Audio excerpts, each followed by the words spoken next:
Hey fourth graders, this is lesson 3 and this is where I'm going to be using the ruler. So I've kind of jumped ahead a little bit and you can see all these little marks I've made. These are 1-inch marks that I've made along one side of my paper. I'm going to do the exact same thing on this side. So what I did is I lined up my ruler. Now when I did this side, I lined up my ruler at the bottom here. So I made sure that that was, let me get in the camera. I made sure that my ruler was even to the end of my paper, and then I just made these marks along the 1 inch. I started with this down at the bottom, so I want to make sure I start at the bottom on this one. So I'm going to go to this side and make sure I have this flush against the bottom.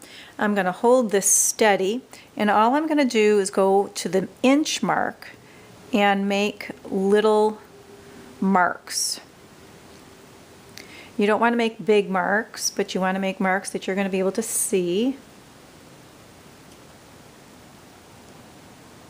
Okay, so I've done that. Now what you do is you're going to take your ruler and you're going to line up this mark to that mark. So I'm going to line that up. I don't know if you can see that. I'm going to move this down a bit. Here to here. I'm going to hold this in the center because I don't want my ruler to move around. And I'm just going to draw a line. Okay? Here to here. Draw a line. Here to here. Holding it steady. Draw a line.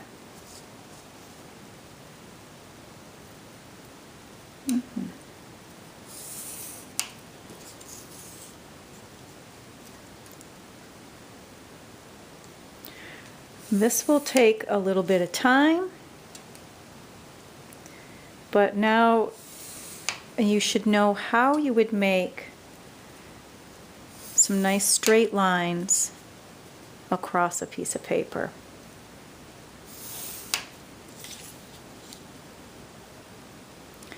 Now once I get to the bottom here, you've probably figured it out. We're going to be going right across the top doing the same thing. So now I have my lines going horizontally. Now I want them to go vertically. So I'm going to start at the top here.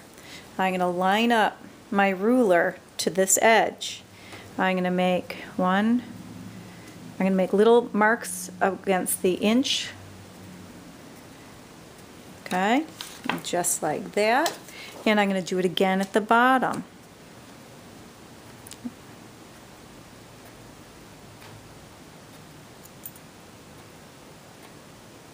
Okay, and for this I'm going to turn my paper this way and I'm going to line up from end to end. I want to make sure that they're lined up before I draw it. You really do want to check twice because there's nothing worse than making this line and then having to erase it because you didn't draw it straight.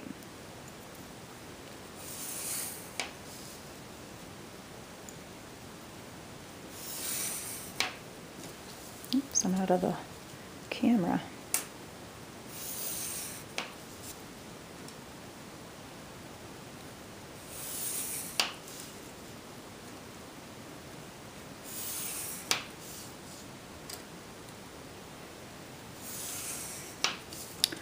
Okay, so once you have your tree drawn like that, you can go right ahead and outline the tree that's in the circle. So you're going to outline like that, okay? So that's where you should end up. I'll see you on our next video.